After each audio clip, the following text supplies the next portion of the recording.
আসসালামু আলাইকুম। আপনাদের সবাইকে স্বাগত জানাচ্ছি আমার আরো একটি ভিডিওতে। চ্যাপ্টার 2 তে আপনাকে সবাইকে স্বাগতম। আজকে সব থেকে ইন্টারেস্টিং একটা ভিডিও হতে যাচ্ছে, সেটা হচ্ছে ভাওয়েল। আমরা সবাই জানি ভাওয়েল কি, ভাওয়েলের কাজ কি। প্রশ্ন আছে সবার মনে যে ভাওয়েল কি এবং ভাওয়েলের কাজ কি। What is the main function of vowel? দেখেন, the main function of vowel is to make a syllable. একটা শব্দের কিছু অংশ উচ্চারণ করার জন্য আমাদের এই ভাওয়েলের খুবই প্রয়োজন। যেমন আমরা ভাওয়েল ছাড়া কোনো শব্দ উচ্চারণ করতে পারবো না, অর্থাৎ কোন সিলেবল গঠন হবে না। সিলেবল, এই সিলেবলটা দেখেন, সিলেবল, কোন প্রকার সিলেবল গঠন হবে না। সিলেবলটা কি? The small part of a word that can be pronounce at a time. শব্দের যে ক্ষুদ্রতম অংশ একবারে উচ্চারণ করা যায় সেটা হচ্ছে সিলেবল। এই সিলেবল উচ্চারণ করার জন্য কিন্তু আমাদের ভাওয়েল অবশ্যই প্রয়োজন। এবার আসেন সেমি ভাওয়েলটা কি। আমরা সবাই জানি ওয়াই ডব্লিউ, ওয়াই এবং ডাব্লিউ এই দুটাকে সেমি ভাওয়েল বলা হয়। এখন আমার প্রশ্ন হচ্ছে সেমি অর্থ কি? সেমি অর্থ অর্ধেক। যেমন আমরা এই যে বাংলাদেশ ক্রিকেট খেললো, ফাইনাল ম্যাচ থেকে বাদ পড়ে গেল, তার আগের ম্যাচটা ছিল সেমি ফাইনাল। মানে কি? সেমি অর্থ কি? অর্ধেক, অর্ধেক ফাইনাল। আমরা সেমি ভাওয়েল মানেও এটাই বুঝি, অর্ধেক ভাওয়েল। তাহলে বাকি অর্ধেকটা কি? আপনাদের মনে নিশ্চয়ই প্রশ্নটা রয়েছে। ধন্যবাদ আপনাদের।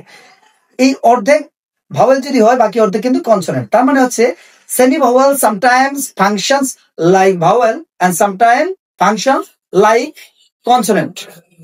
সবার মনে একটা সাধারণ প্রশ্ন হচ্ছে, কখন ওয়াই এবং ডাব্লিউ কনসোনেন্ট হবে, কখন ভাওয়েল হবে? আসুন জেনে আসি। এখানে একটা কথাই শেষ হয়ে যাবে,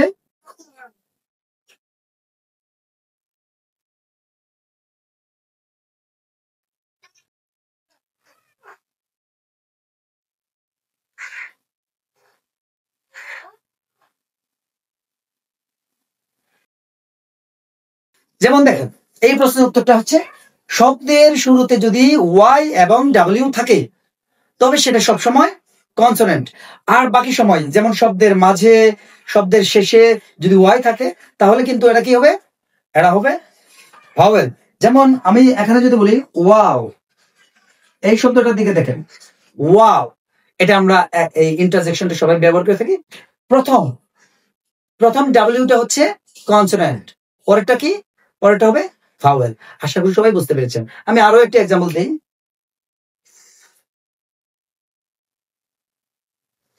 মাই ফ্রেন্ড।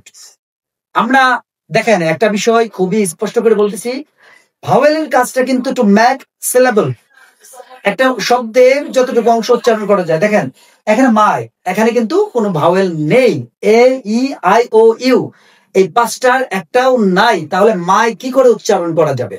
তাহলে নিশ্চয়ই আপনারা বুঝতে পেরেছেন এখানে ওয়াই হচ্ছে ভাওয়েল। কারণ আমি বলেছি শব্দের শুরুতে ওয়াই ডাব্লিউ থাকলেই কনসোনেন্ট, তাছাড়া অন্য সকল ক্ষেত্রে ভাওয়েল। আশা করি সবাই বুঝতে পেরেছেন। Thank you very much.